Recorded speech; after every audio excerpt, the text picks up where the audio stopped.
I recently read Mapping the Interior by Stephen Graham Jones. I thought that I was going to be reading a ghost story, and instead I got a book about grief and memory. And I don't know how to feel about that. The book opens and we meet Junior.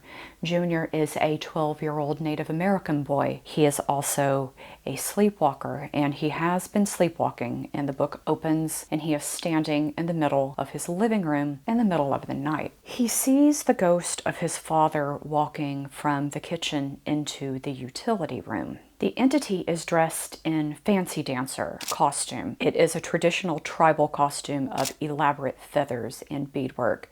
They're beautiful, beautiful pieces of clothing and costume. Junior was 4 when his dad died. And Junior believes that by seeing this ghost that he perceives to be his father, it is that his father has come back to watch over and protect the family. The family consists of Junior, Junior's mother, and Dino. Dino is Junior's little brother. He has a degree of cognitive impairment, and Dino suffers from epileptic seizures. That's going to be very important throughout the whole book. The family does not live on the reservation. The mother moved the family off of the reservation, she says, to give them a shot at having a better life. After seeing this entity, Junior starts to completely comb through the house to try to find physical evidence of what he saw. So he's looking for a feather from the costume. He's looking for a bead off of the costume. And as Junior is doing this, he is drawing and making a literal map of the interior of their modular home. Hence, mapping the interior.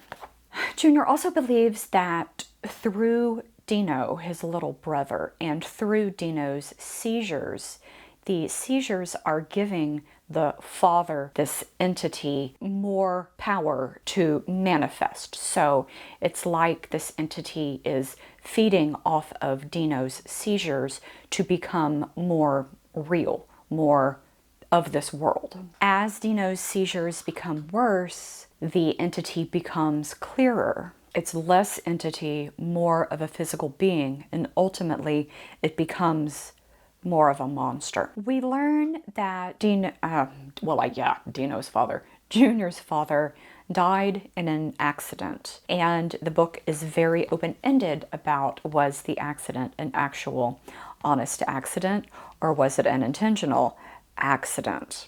So there's some family trauma here. In the beginning, the ghost is benevolent, and in the end, it is definitely not.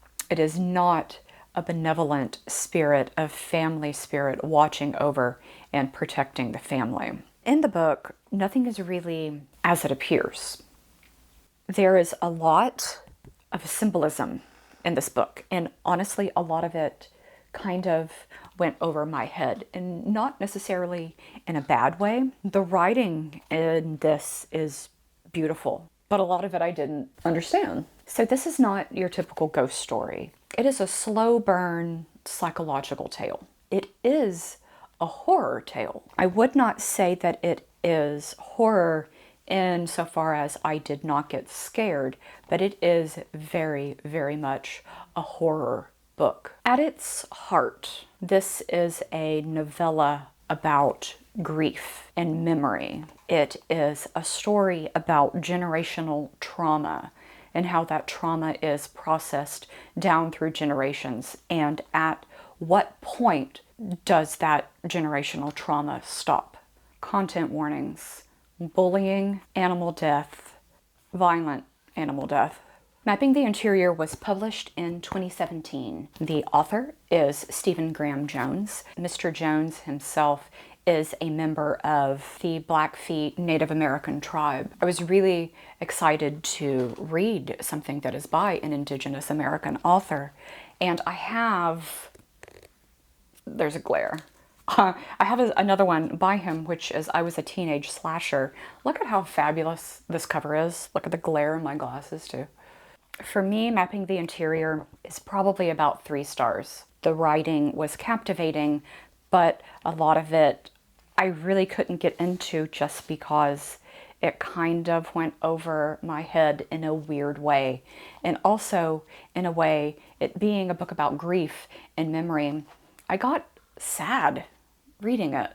3.5 stars. And I will see you next time.